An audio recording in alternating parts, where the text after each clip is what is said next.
Chapter 26. Vikram leaned back on his chair and looked at Diya and said, तुम मुझे उसकी बहुत याद दिलाती हो लाडू. तुम बिल्कुल उसी की तरह हो. Kind, smart, loving, and most importantly, very, very brave. We're all very lucky to have you. I don't think so, Dadu. मैं कभी भी दादी की तरह brave और smart नहीं बन सकती. वो तो बहुत special थी ना? Diya said, looking at him with wide-eyed disbelief. Vikram smiled at her kindly and said, "But you are, बच्चे. बस तुम्हें पता नहीं है. और तुम भूल रही हो कि तुम एक्सीडेंट के बाद वाले दिया को जानती हो. लेकिन हम तो एक्सीडेंट के पहले वाले दिया को भी जानते हैं. और तुम एक्सीडेंट के पहले भी ब्रेव थी और आज भी ब्रेव हो. और मैं चाहता हूँ कि तुम इस बात को एक्सेप्ट करो." And playfully flicked her nose.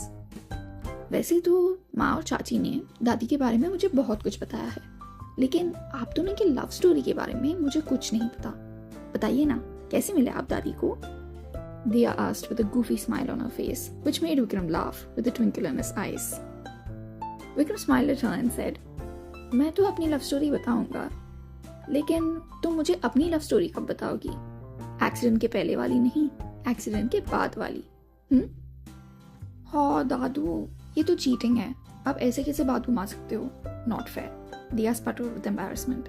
She couldn't believe how her grandfather can make this joke at her expense. Why isn't it fair, Dadu? तुमने मेरी लव स्टोरी पूछी और मैंने तुम्हारी. इसमें चीटिंग की तो कोई बात ही नहीं है.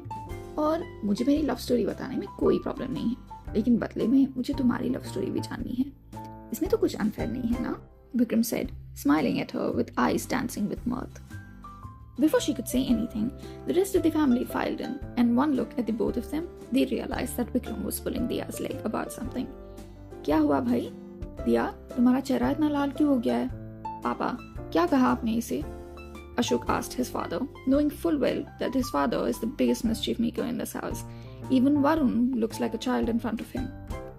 अरे, तुम मुझे ऐसे क्यों पूछ रहे हो? मैंने क्या कहा? दिया ने मुझसे मेरी लव स्टोरी बताने को कहा और बदले में मैंने उसे उसकी लव स्टोरी सुनाने को बोला. इसमें क्या गलत बात है भाई? Vikram said, looking at his son innocently. क्या बाबा आप भी? बच्ची क्यों सता रहे हो? Indira said. And Diya immediately went to Indira and hugged her, pouting and nodding her head as if agreeing with Indira's every word. वैसे दादू, हमें भी जानना है आपकी love story, Varun said. But before Vikram could reply, Abhijit entered the office and there was a palpable change in the energy of the room. Devika said, अभी आप आ गए? आपके लिए खाना लगा दूं? नहीं देविका, मैं खा के आया हूँ. मुझे बाबा से कुछ जरूरी बात करनी है. अकेले, Abhijit said. Arjun landed in Japan and headed straight to Mr. Kim's mansion, where Kai was waiting for him. Arjun handed over the box containing Mr. Kim's head to Kai. Even though the world of Mafia is a grim and murky place, some people have managed to maintain a little bit of their humanity, becoming the light in the lives of many people, and Mr. Kim was one of them. Mr. Kim had personally trained Arjun, Varun, Gautam, and his grandson Kai, along with many other young men and women, in advanced martial arts techniques. He himself had come from immense poverty, being abused by the then head of the Mafia, who was none other than his father, who had raped his mother when she was only 17 years old. His mother ran away from her home after being blamed for getting raped, only to find out that she was pregnant with him. By some miracle, she was taken in by an elderly couple, at whose home she worked as their caretaker. But because of the laws of the time, she couldn't get an abortion and was forced to have him. When Kai was just 5 years old, his mother died, leaving him in the care of the elderly couple. However, his father found him and took the child back with him by killing the elderly couple. However, his life did not become easier. In fact, it became harder. His father was a brute with no humanity whatsoever. He tried every possible means to turn Mr. Kim just like him, but failed. When Mr. Kim was 15 years old, he found his father trying to force himself on a 12-year-old child, who was the granddaughter of the household. That was when Mr. Kim decided that he had had enough and killed his father and took over the reins of his empire. Mr. Kim knew that he cannot undo what his father had done, but he swore to himself to be a better person than his father ever could be. So, he started to diversify his businesses and started to gradually move away from illegal businesses, especially drugs, weapons, and human trafficking. Of course, it wasn't easy, and had faced with a lot of opposition from the members at the time, but he didn't give up.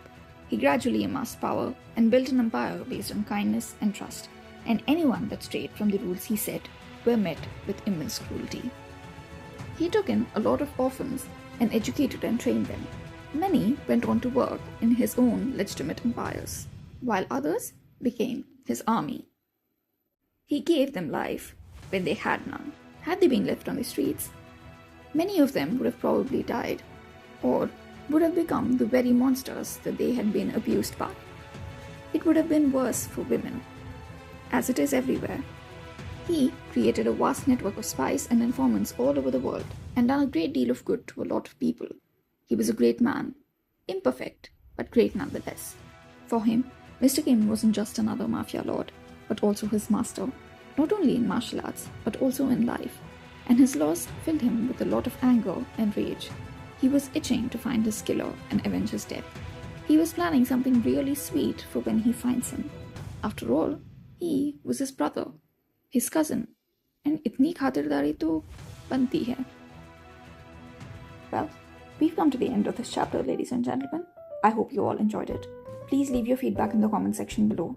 And please do take the time to subscribe to my YouTube channel and follow me on Instagram to never miss another update. Thank you very much for your time. I will see you all again next week with yet another chapter. Until then, stay safe, take care, bye-bye.